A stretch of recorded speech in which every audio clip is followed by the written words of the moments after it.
Welcome to Pitmaster, an Old Virginia Smoke podcast. I'm your host, Luke Darnell. Building up to the American Royal, this week we have one of the hotter cooks in the past years on the East Coast, Dan Jacobellis from Gun BBQ.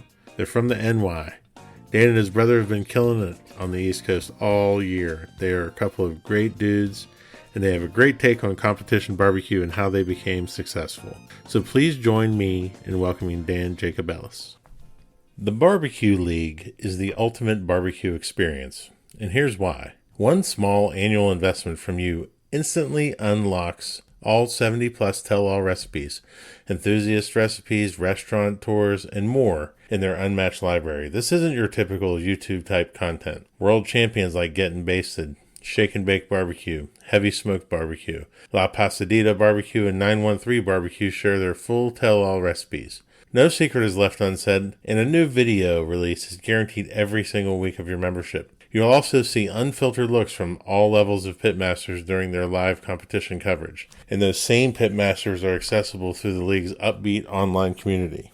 As soon as you sign up, you'll also have a full arsenal of some of the best discounts in barbecue from brands like Snake River Farms, Blues Hog, Big Papa Smokers, Gunter Wilhelm, Gateway Drum Smokers, and more. The Barbecue League puts on members-only contests throughout the year, hosts live and virtual events, and offers a full-access league lounge at participating events.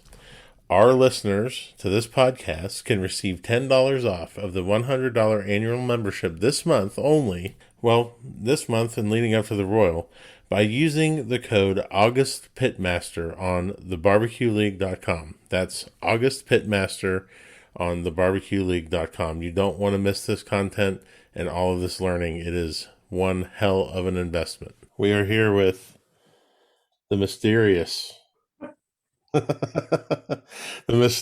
very hot, the very cooking well, Dan Jacobellis with Gun BBQ. How are you, my friend?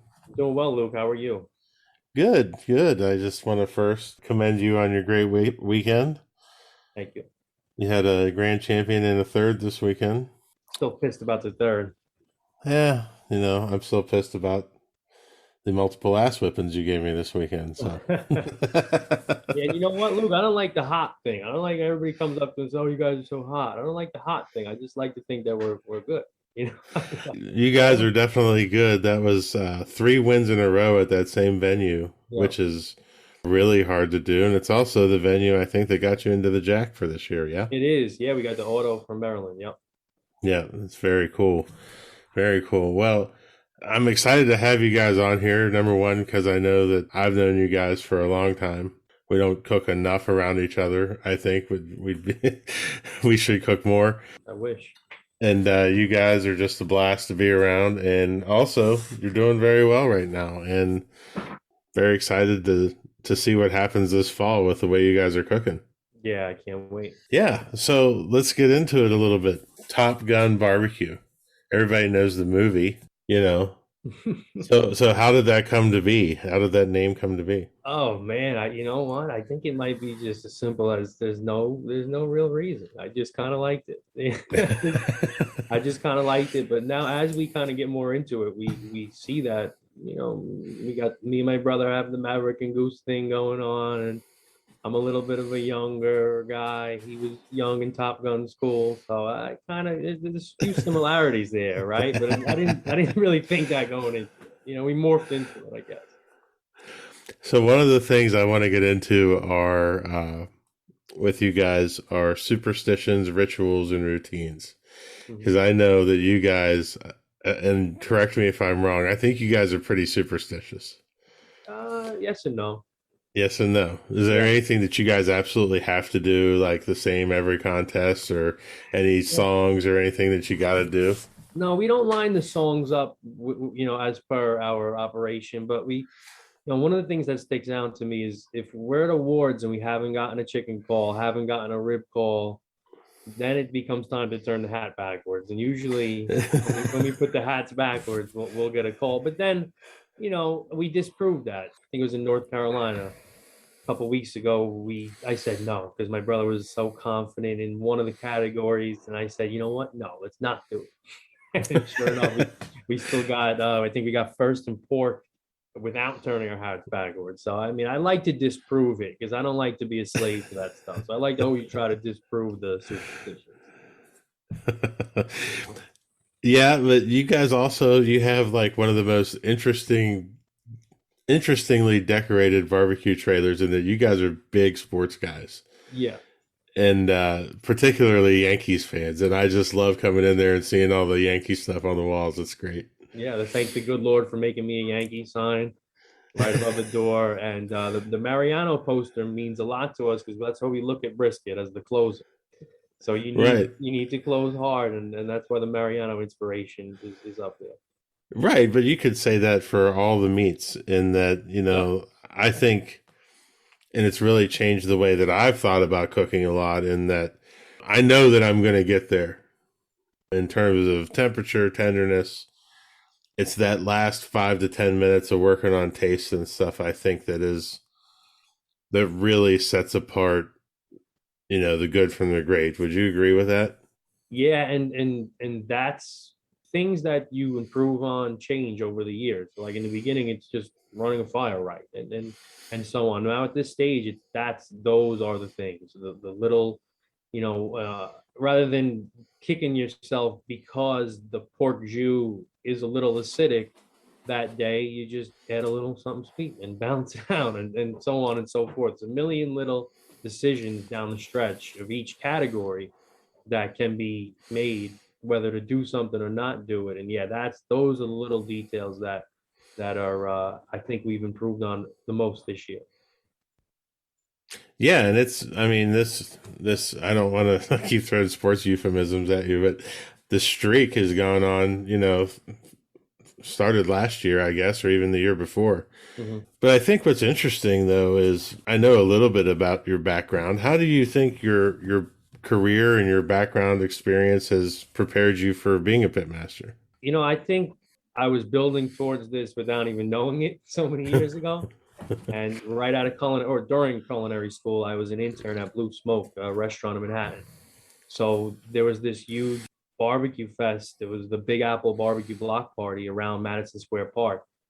And I just became a part of that, like from the jump, right when I was as an intern. So I was like 19 years old and being able to rub elbows with Chris Lilly and you name it, Rodney Scott, Sam Jones, all the Billy Durney from Hometown Barbecue and guy out of Brooklyn. So like all these guys, I became a little bit of a gopher for, and I became able to form relationships, and that really helped. That helped the beginning part of it. It helped me become a better cook at Blue Smoke, and that translated to being a sous chef at Blue Smoke. And then I was kind of had a lot more of a dealing with them during events. And anytime they came to New York, any big barbecue guy, they called Blue Smoke home.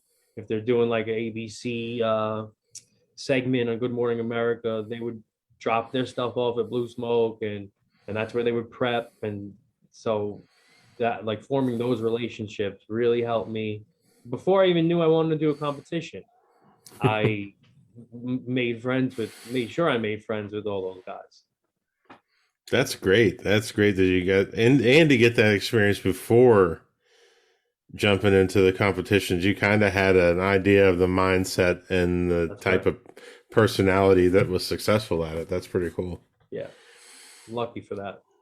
Yeah. Yeah. So that's awesome. One of the things that I think is also great about you guys is that you guys are very confident in what you're doing. You've worked really hard at your craft. Where does that confidence come from? Does it come from your background? Well, yeah, because now I was in a situation where I just competed. I just did my first competition, I would say like in April. And the Monday after it is when I went in for my sous chef interview and then got the job at the same place, Blue Smoke. And then June of that year, I remember sitting down with Mike Mills and saying, "Hey, I just did my first competition. I finished second in chicken, and can you give me something? Give me some advice. What do I need to be doing? What do I need to be doing? What should I, where should I aim?" And he said, he's the godfather to me. He's amazing. Yeah. Like Mills, Amy Mills, 17th Street Barbecue. And he sat me down and gave me some good pointers, but then ended with the fact that he's so far removed from what's winning now. And he connected me with Randy Twyford, a friend of his, who was also helping Chris Lilly at the block party that year. So Mm-hmm. when Mr. Twyford got the order from Mr. Mike, that meant a lot to him, I guess. And he sat us down he said, meet me in the park at 9 a.m. tomorrow. So me and my brother drove me into Manhattan. We sat down in Madison Square Park, 9 a.m. and he took his iPad out with all his notes, all his cook notes, box pictures, and everything. And Randy Twyford, this is only after doing my second comp. He just went in like a personal class, completely gave me big leg up on everyone else. And then like two comps later, we won our first grant. So it was, Wow, yeah, man, huge. That was huge. talk about small worlds. I met Randy Twyford at the 17th Street contest, Murfreesboro, and he's a really good friend of Darren's, and he's a nut. He's also somebody I should probably have on this podcast. Yeah, Uncle Randy. Yeah, I'm telling you, those years he helped us a ton, a ton. I really want to go visit him at his new operation down in Puerto Rico. That's what I really want to do. It seems so cool. Cool. Well, what advice would you give to somebody that's new in the game to improve their confidence? I mean, you've obviously found a mentor. Is that something you would recommend to somebody new? Well, I think you need a lot of mentors. Yeah. A lot of different situations you come across, and sometimes you just need to figure it out on your own. So for somebody new, I would say number one is have patience, and I hear a lot on listening to you and doing these that people can win a lot quicker than in years past because of classes and because of the barbecue league and the internet. But what you don't see is those people sustaining. You'll see them pop off on a category, but you really don't see that new cook sustain it. And so you got to figure out, what does that mean to you? Do you want to just go out and finish 17th but you had your first place, whatever? Does that mean a lot to you? Or would you rather finish a quiet 15th and get no calls, which is better in my opinion? So I would say patience and looking, what do you want? Do you want to just go up and blow a category up and talk about it for the next 3 years? Or do you want to, build something and maybe take a few steps backwards that might give you the knowledge and the power to become more of a complete cook and just eliminate holes in your game? Yeah. In fact, I want to dive into that a little bit because I think you hit on something that I think is prevalent in barbecue right now, and that's people coming in, having instant success, and then finding out that it's not sustainable. Right. And I think that learning that is part of competition barbecue. I mean, things ebb and flow and shift, between different flavors and different styles. And I think it's something that we really need to talk more about. Mm-hmm. Because you're seeing a lot of these teams pop up, like you said, and they have some great success, and then they go 4 or 5 comps without it, and then you don't hear from them anymore. Because you got holes somewhere. You got a hole somewhere. It might be as simple as your rib wrap might be way off, or your where you're shooting on pork tenderness might be way off. All you need is one thing, one aspect of one category, and you got a hole. Yep. Or that you've probably subconsciously done something different that you don't even realize. Well, I find during the progression, sometimes you do a quick fix to mend a hole in your game. Say like you're struggling with tenderness on a category, and you do something to aid that issue. And then all of a sudden you get better at judging tenderness in that category. Now you got to fix the fix. So it's a double, you create another issue for you. So if you just keep it pure and, with the less is more attitude, like you always say, and I always reference to you, you subtract rather than add on. I think that's huge. Absolutely. We love to talk about our successes. I love to talk about failures. Do you have an instance of something that went really wrong, or a failure that you guys had that really taught you something about barbecue that's really changed how you do things? Yeah, I think well, we spent the last 2 years before this season getting pushed around by, when Big Raz was on his heater, when we've gotten beat up by Urkel, Uncle Pig. We've gotten out muscled the previous 2 years before this, and that made me really go back to the drawing board this off season and say, yes, what we have is sustainable to be in the top 10. But what I noticed is we don't really have too much firepower. We're not going out and hitting a 700 one week and then a 660 the next. So we were consistent, and that's good. That's what some teams need. But I think we were a little too consistent, and I wasn't cooking. I was, I guess, being a little too safe on things. I was trying to be too perfect and trying to hit the tenderness perfectly rather than just loosening up and literally loosening up is making things a little more tender is what I started doing. And yeah, so that's what I would say. Don't worry, I'm just making notes of something that I think applies to me. Always be shiggin', baby. Always be shiggin'. Yep. Yeah, that's a good it's one of those things is consistency, and always, the mantra is always being, if you're getting calls, then stick with what you're doing.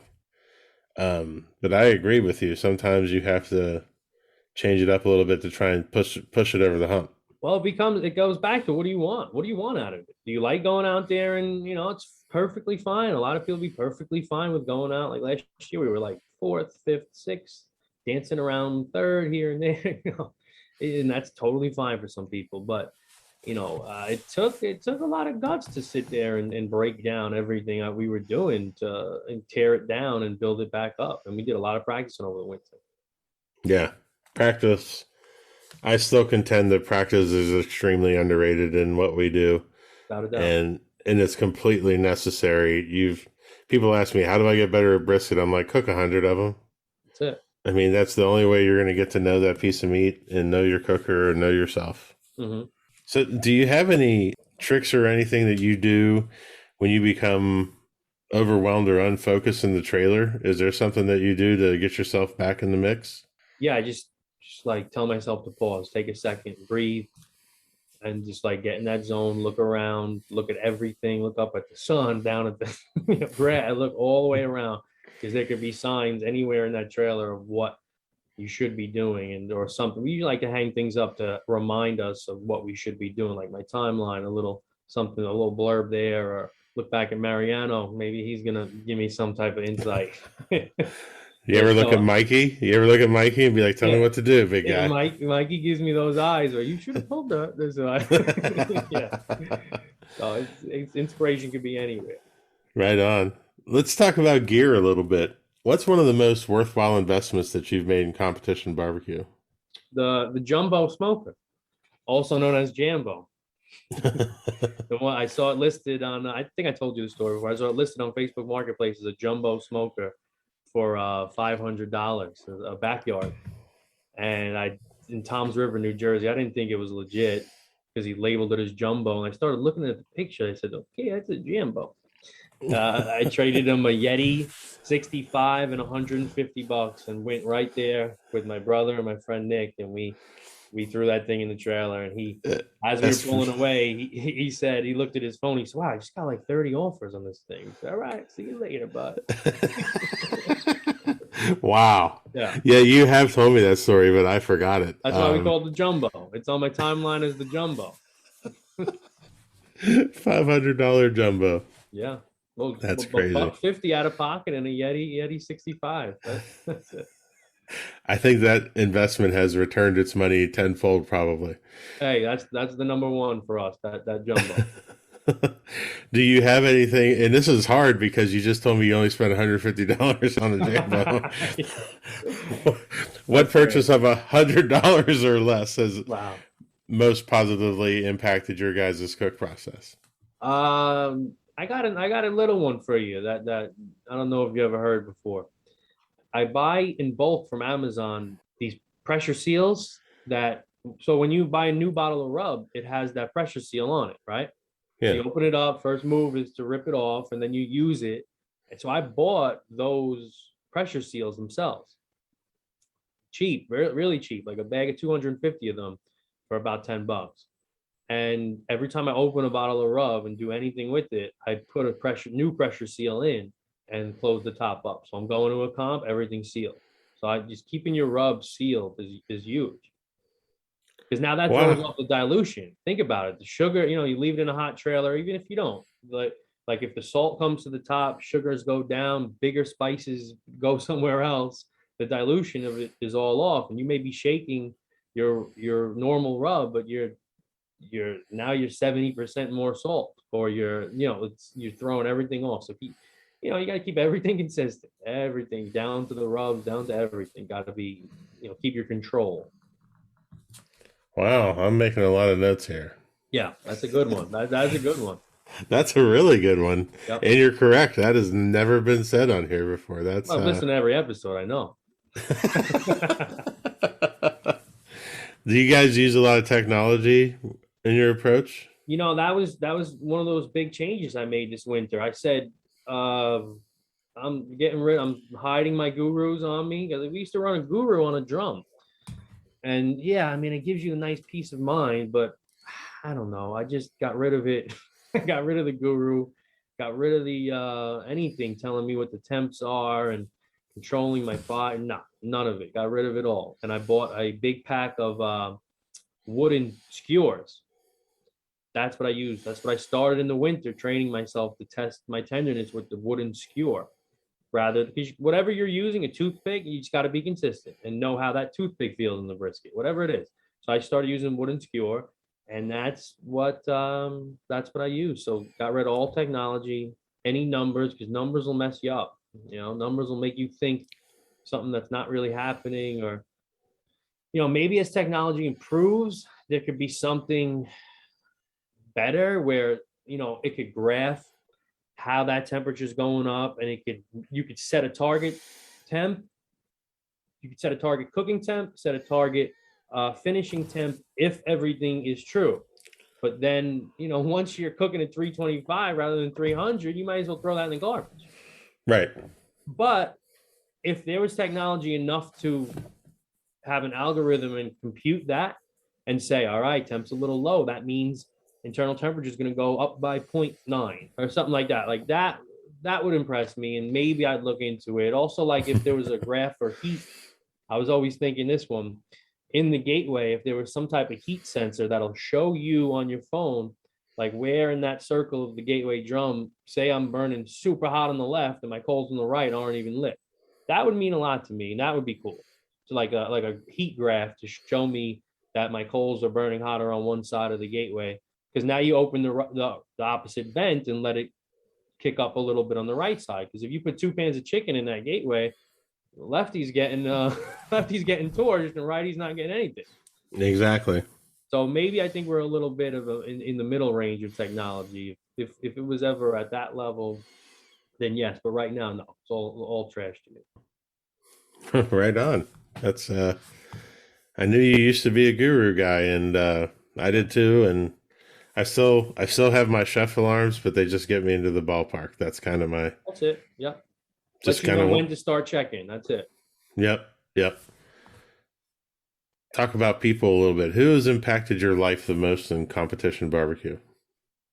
At different stages, different people. Twyford super early, and then I hit the Tuffy class, which was great because he looks at things through the chef's mindset, and that was my background. I was trained at Culinary Institute of America for 4 years, and he's a fine dining chef in the beginnings of his career. So like that language always really resonated with me. I would say that's in the middle, but nowadays everybody, I talk to everybody, even Billy from Smoking Hogs. He's kind of been somebody to bounce things off for this whole time. So overall, he's up there. He's up there. We went to his class years and years ago, one of his first class, I think, and that helped a ton. And I feel like it's funny, and you know this from doing classes. Once you do a class, you kind of have a little bit more right to continue asking questions forever. right? I mean, Yes, yeah. 100%. I tell people that at the beginning of our classes. Mhm. It's like class doesn't end here. Right. We're in I'm this together. exactly, and I'm not successful unless you guys are successful. So ask me anytime. Um, and now that I've taught so many, it's starting to become a volume issue because I Yeah. do get a lot of questions, but I answer every one of them. And love seeing my guys and girls do well. That's it. It's rough. Kim gets mad when people that have taken our class beat us, and it's Yeah. Well, I mean, that's why you do it, right? It's the best exactly, marketing. absolutely. And I try and tell her like, look, this is a good thing, and she's like, Oh man. love you, honey, when you listen to this. No, that's a good thing. 100%. I'll back you up on that one. Yeah. When you hear the word successful in terms of barbecue, who's the first person that comes to mind? Wow. Competition barbecue or just the industry? Either or. Whoever won the Royal last and won the Jack last, because that's what the goal is.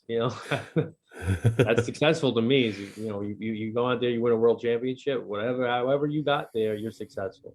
So the winner of the Jack, winner of the Royal, is who I'd put there.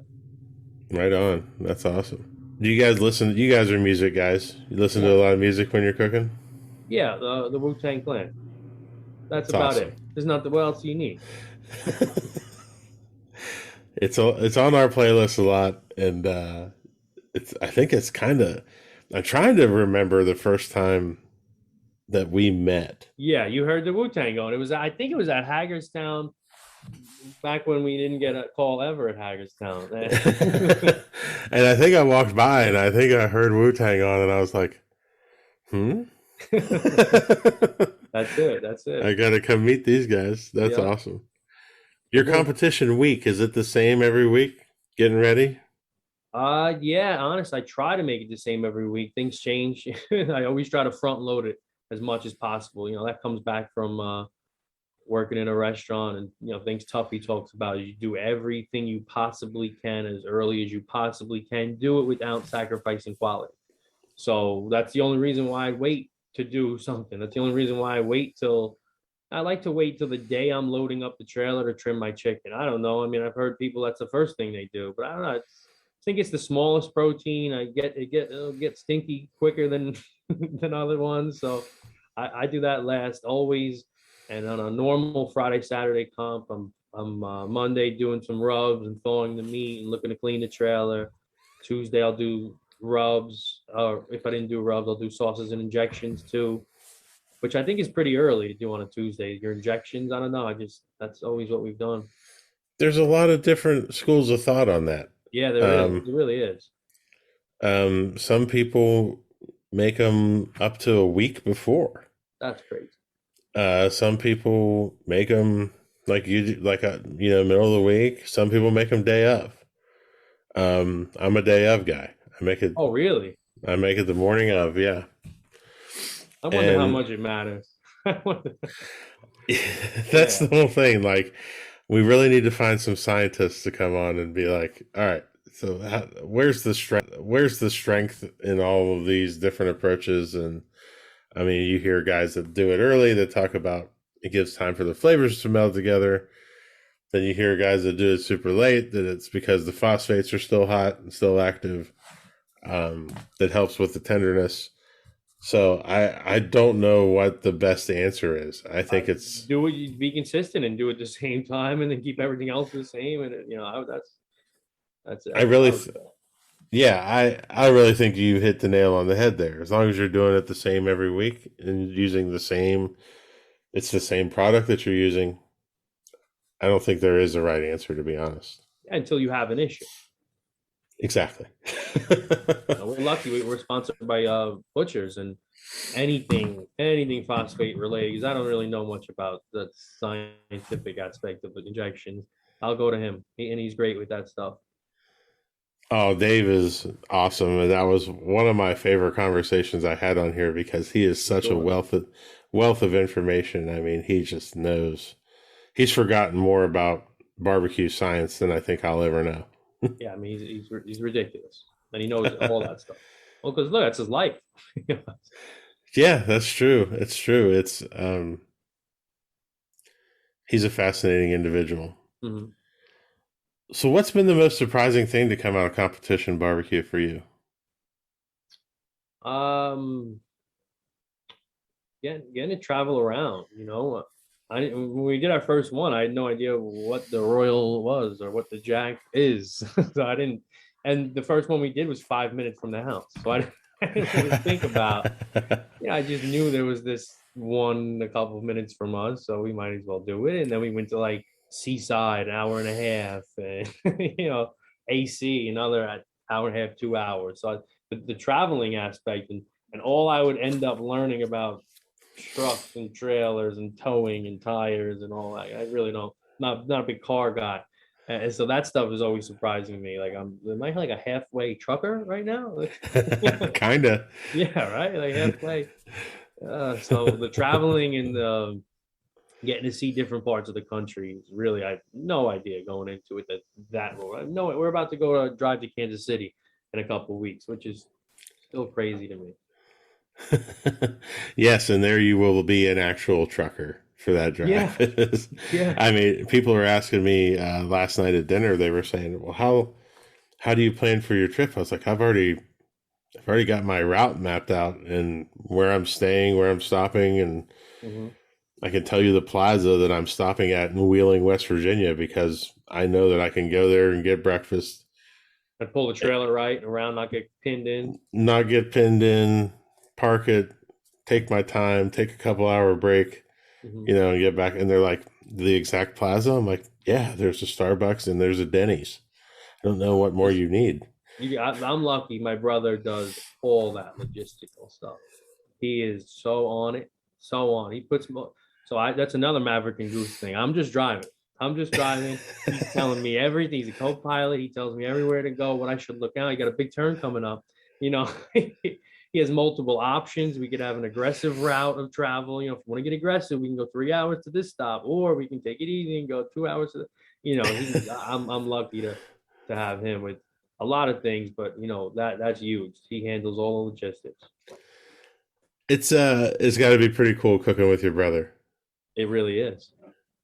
I mean, because you guys can probably read each other better than anybody in the world, and Yeah, and there's no buffer zone. He's not afraid to tell me anything. I'm not afraid to tell him anything. Nobody keeps it more honest than my family as far as reviewing how cooks went and to how things taste and say, oh, I like that, but last week's was better. And it's hard to take at first, but they are brutally honest with me, and I'm thankful for it. you need that. That's Yeah. that's one of my preaching points is we've got to be honest about the food.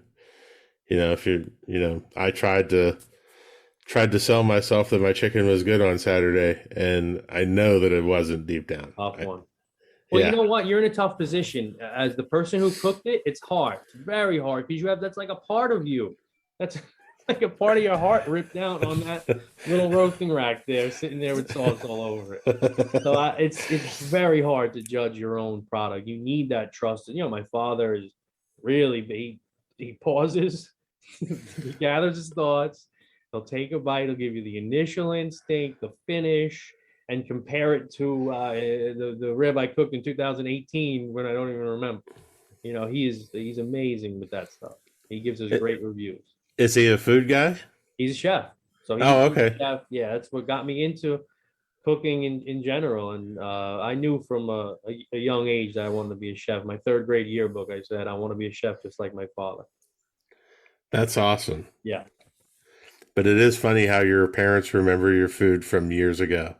yeah, yeah. It's great. I In West Virginia, I gave my dad a rib, and he said, "Well, that's the best rib you ever gave me." He goes, "The rib you gave me in Lakeland in 2018 or 2019 was way worse than that, and I think you finished second that day." He goes, "So that rib should win," and I'm like, "How do you recall that?" Yeah, that's awesome.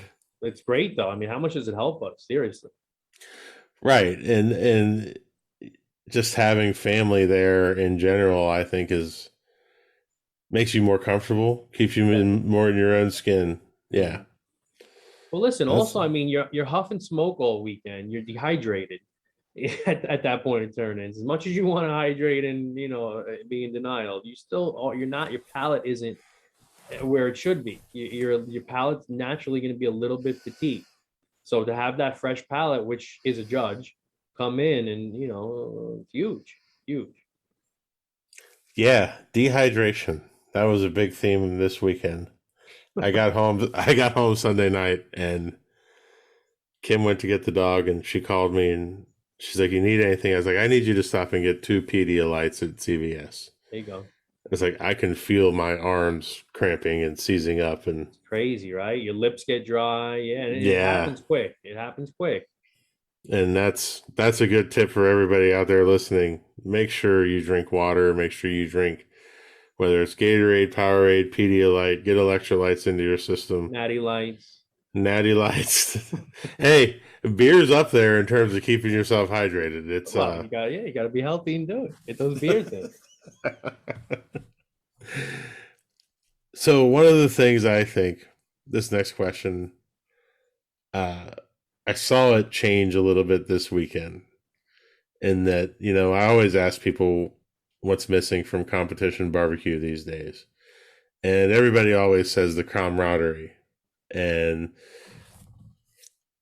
we were both blessed with the addition of 420Q to the cook on Sunday. The icebreaker. And he was your neighbor, and Kim and I walked up there, and I really felt like that was an old school barbecue situation. Like everyone's just hanging out, getting along, giving each other a hard time. And I really, really, really just enjoyed being up there. That was cool. Yeah, that was pretty cool. Yeah, that's what I know. That's what everybody always says is it's missing the camaraderie. Man, I kind of don't go into it looking to go out there and have fun. I really don't. Maybe I should. Listen, I'm not saying I'm right or wrong, but I go into every weekend with a business approach, a professional approach. And, sure, we could share some laughs and all that. Terrific. But, my fun time is after everything is all said and done. That's fun to me. I know. And it's your business approach that makes me fuck with you so much. That's all right. Listen, good. It was you guys are just great to be around and just positives.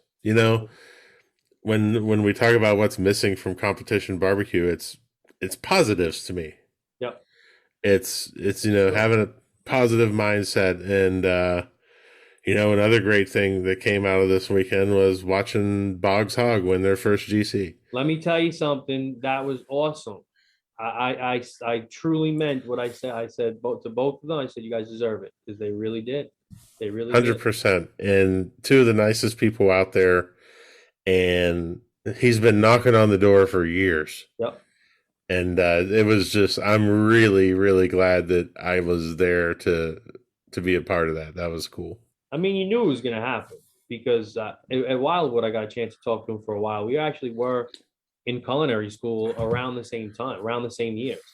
Oh, wow. Yeah, I didn't know that. So I was, all right, this guy's a chef. All right, he's got, chefs have a little bit of an advantage. And now if you play it right, if you don't play it right and you think that you are just going to walk in there and out chef everybody, now you're asking for trouble. But if you kind of forget everything as a chef, right, that you can turn into a positive, because you got the knife skills, you got the regular food prep, kind of like that stuff is not a challenge to you. Now, when you first got into it, did you think you were going to out chef everybody? Yeah. Yeah. That's fantastic. That culinary school, the Culinary Institute of America, really gives you, it kind of blows your head up a little bit. It makes you, it's great. And it is the best culinary school around. But it kind of gasses you up a little bit. And then you take that gut check and go work as a line cook for $11 an hour. And that brings you back down to earth. That really does. I'll tell you what switched that up on me was talking to Chris Lilly one day. Mike Mills and Amy Mills came in for dinner one day, and I was so happy I was able to go out there, talk to them, tell them I had just won my first grand. And I was talking to Chris about all these flavors I was coming with, like just telling, just like I said, hey, I got to put a little hoisin in my. He's like, you got to stop with that stuff. He said, stop going Asian flavors. Just I said, all right, and that's it. That's it. It ended for me right there. Yeah, and Chris is pretty honest about all of that stuff, but also from a food service perspective, got to eat at his place a few weeks ago down in Alabama, and top 5 restaurant barbecue experience I've ever had. Wow, that's awesome. And in terms of quality of food across the board, everything was fantastic. Yeah, they have a lot of respect for the art. They really do, and I love that about them. Whole family. Yeah, absolutely. Do you guys set goals for yourself as a team? Yeah, every year something different, and I think we kind of knew last year we're not going to go to the Royal because of everything that was going on in the world. But the goal going into this year was to do at the Royal better than we were currently ranked in the no limit. So say you go into the Royal as the 2015, I just wanted to perform better than we're ranked. That's it. That was my goal. And to win the Royal, win the Jack, and all that. That was that's it. That's the goal, but that's not the goal I tell. I guess I just did. You did. You just told a lot of people. But yeah, and we're 8th now. After the stuff came out from this past weekend, we're 8th in the no limit, and we only got what 14 comps in. So that's amazing. I'm proud of that. I gotta say, I'm very proud of that. No, that's great, man. How many more do you have this year? We go Lake Placid this coming weekend, then we hit the Royal, then straight to the Jack, and I might pick up another one campground to end the year. Right on. That is an impressive batting average. Listen, it really is, and I don't get into the numbers too much. My brother told me the other day, he said, listen, we've done 14 now, and 7 of them we've been either grand or reserve. And that stood out to me. I said, wow, that's amazing. That's amazing. That's tremendous, man. I don't want to know it. Tell me we're the worst team ever. I think you should bring the hoisin sauce back. yeah, we'll go with the hoisin. Blaze them up. So you mentioned no technology, so you're more of a gut feeling cook, yeah?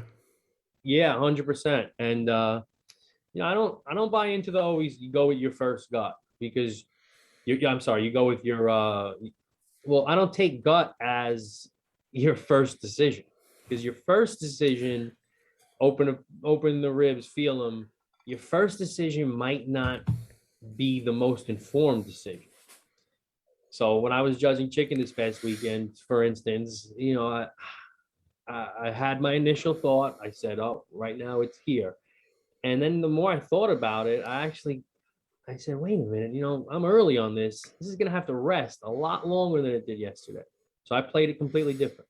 And we were second and then third day too. Second, first day, third day, second day. So it was good chicken both ways, but just the way we got there was completely different. Completely different. And it's, I think that having that intuition about it is important though, because, each piece of meat's different. Yeah. And you have to, it's being able to react and to have the experience to be able to react that I think is very important. Yeah, I noticed right when you temp stuff, say you're going in for that first feel, right? First feel on the brisket, you got all that steam built up. It's like a little pressure cooker in there. What I've realized is that first feel, the meat is at its hottest point it's going to be. It's only once you let the steam out, it's only going to get cooler from there. That first feel isn't always the truest one. It's got to, for a second cool off and get back down to life. And then you go in and feel it. So that's something that we've, that I've been thinking about more. The more you do, the more you learn about this stuff. Yeah. Is there an example when your intuition didn't make sense? Well, how about, we put burn ends in the bottom this past week. And I really think, I don't want to be that guy, but I think we would have, I know we would have won if we didn't put burn ends in the box. We would have won the grand for sure. What, So on Sunday? yeah, on Sunday. So Depends. we got the Royal What? coming up. That's why it's in my head. I got to get the burn ends right. And I honestly, I learned something valuable going back to the failure thing because I didn't really think it was possible to be over, not dry, but mushy. Wasn't dry, mushy on a burn end. I didn't really like. You got to put some heat on that thing to get a burn end mushy. Oh, And that's all I've been cooking. They're yeah, mush. so right, and I liked it. I did like it. That's why I went in the box above all. And I kind of tricked myself into not liking the slice as much because it didn't look great. It had a weird fat vein thingy, but I mean, in reality, the slice was money, and the burnt end. I didn't know at the time could be mushy, but the burnt end, we got a comment card mushy and suffered in tenderness scores. So that held us back. We first placed brisket the day before, and we, if it was just slices, day two, it was right on the same. Would have been probably the same. Yeah. Well, So I I learned that one the hard way. had your first day brisket. It was phenomenal. Thank you. Yeah, it was really, really good. That's thank you for being on here, man. Of course. Thank you for having me. I think it's oh, I know, and I was thinking about it on the way home, and I was like, you know what? I really need to have Dan on the one of my traditions at awards is when you get a call, I have to say, "Good job, kid." Every time. I noticed that. Keep it up. Keep it up. You better say it. Let's hit these rapid fire questions. These are my favorites. Oh, let's go.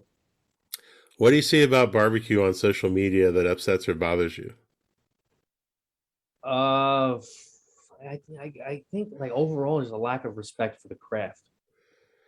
I really think so. A lack of respect for the craft is it. When people throw something on a Traeger and I don't know, go to sleep and then wake up and like that's what they think barbecue is. I always relate barbecue to pizza, always do. And it's like that's like saying you go eat Domino's and say, oh, I don't know, I like pizza. Yes, that ain't pizza. You know what I mean? That's great. I never thought about it that way. Yep. What That's a pizza good is point. to us in New York, barbecue is to other places in the South. Good point. Do you have a favorite pre, during, or post competition meal? Uh, of recent times, we've been really trying to eat healthy because the cleaner and better we eat, the better we seem to do. So we'll do something like a little wrap with eggs to get going. During the comp, we'll have some. Both of us are doing the keto thing, so we'll have some fresh mozzarella and prosciutto. Some Italian stuff from the local deli that we picked on, broccoli raw, roasted peppers, all that. Have a nice antipasto spread. And post, I don't know. I'm so like fed up and shot and tired at the end of it. I don't even, whatever's around, whatever's closest that doesn't have carbs or sugar in it. That's what we've been going with.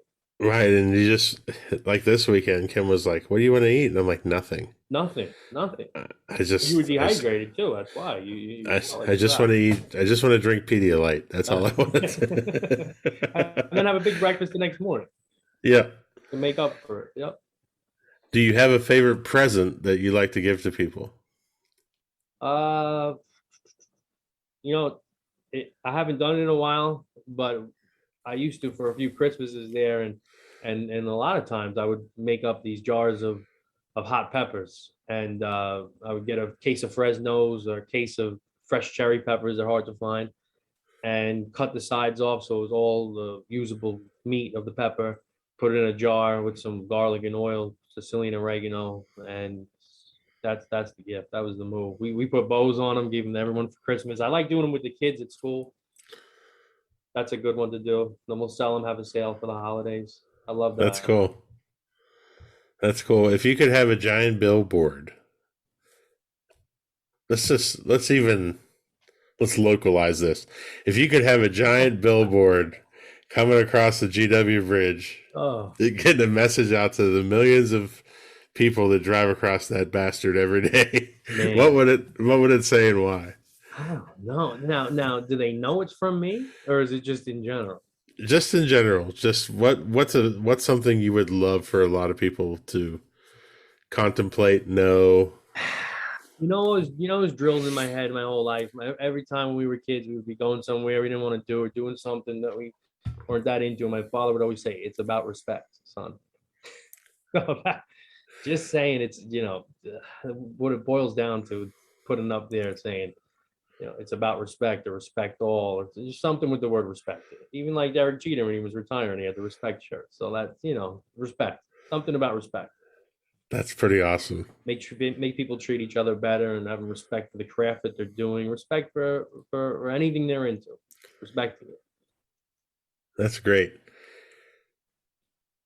Lastly, and I don't normally ask this question, but there's got to be something here. What's an unusual habit or an absurd thing that you love? Oof, man. I don't know. I get super. I mean, is it things that help competition barbecue? Not That are weird to necessarily. the rest of the world? It could be. It doesn't have to be. It could just be something extremely strange. Let me tell you, I get into streaks of cooking, and even like as I'm doing this stuff, like I'll get into making fresh mozzarella and dive into that, get all the equipment, all the best products, and just like be obsessed with it to the point where my family doesn't even want to eat it anymore. And you name it, making sausage. I went through that phase. I've gone through so many phases of just being obsessed with a particular food. Anything, Greek food. I had a Greek food phase, whatever it is. I've had phases in my life, I still do, of being obsessed with one particular pizza, baking dough and all that, all tomatoes, getting the tomatoes from California, just being obsessive with making the best of something. I do and it's a recent thing with me as I've started reading a lot of books about. I really dived into the culinary book world. Reading Bill Buford's books about. He wrote one called Dirt. That was about Mario Batali and where he learned to cook in Italy, and he went back and recreated all of that. Wow. And another one where he went to Lyon in France, and and learned how to cook traditional French food from traditional French chefs, and That's and special. it is, and it really threw me down this rabbit hole Mhm. and I forget what book it was that I read. And I want to say it was by Michael Ruhlman, but I'm not sure. Okay, he does charcuterie. I know that. Yeah, but I think it was he wrote this chapter on omelets, There you go. and it became this thing for me where I had to make it perfectly. And that's the And simplicity of, look, you got an egg and a pan and a piece of butter. right. That's And it. then you're reading all of these different ways to do it and all these different concepts and things that people do, and it's and I've tried all of them. Yeah, isn't it and amazing? It's just and like I've barbecue, the simplicity, meat and fire, and but like yeah, at the surface, that's what it is, but it's so much more. so I made omelets every day for 2 years straight. Wow. How's your cholesterol? It's good. I keep the cheese out of it. Okay. I just make egg omelets. If I have some greens, I'll toss them in there. um Do you but do a just French roll? You do a French three roll? absolutely Okay, cool. have to. I've gone through so many pans There just you to go. find That's find it. the right pan. And now I'm going to plug one of my sponsors, because the best omelet pan that I've ever had is the omelet pan I got from Gunter Wilhelm. Oh, really? Okay. Teflon? It it yes, and it's the weight of it is offset. So when you flip it, it's perfect every time. Although this morning my tendonitis acted up and I created a monster mash of an omelet, so it Yeah, kind of you upset me. you scrambled eggs. It upset me a little bit, and I get mad. Like, I get physically mad at myself if I screw it up in the morning. But Hey, uh, just like you said with practice, cooking briskets. If you work an omelet station, one busy brunch service, you'd be on the money.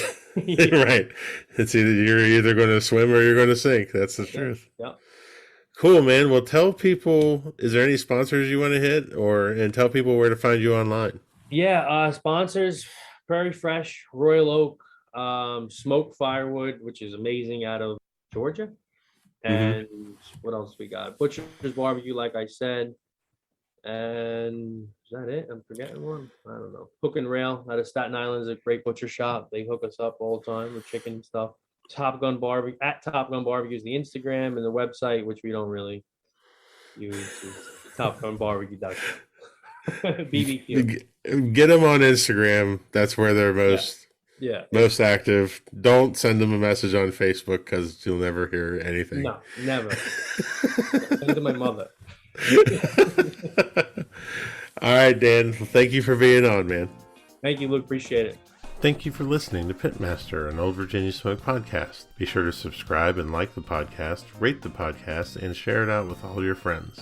Also, be sure to check out the Old Virginia Smoke YouTube channel as well. We will have another episode for you next week. For companies interested in advertising, please contact Old Virginia Smoke directly via www.oldvirginiasmoke.com. Pitmaster, an Old Virginia Smoke podcast, is edited by Chris Sedenka. Pitmaster, an Old Virginia Smoke podcast is a property of Old Virginia Smoke LLC. All rights reserved. Copyright 2021. Old Virginia Smoke.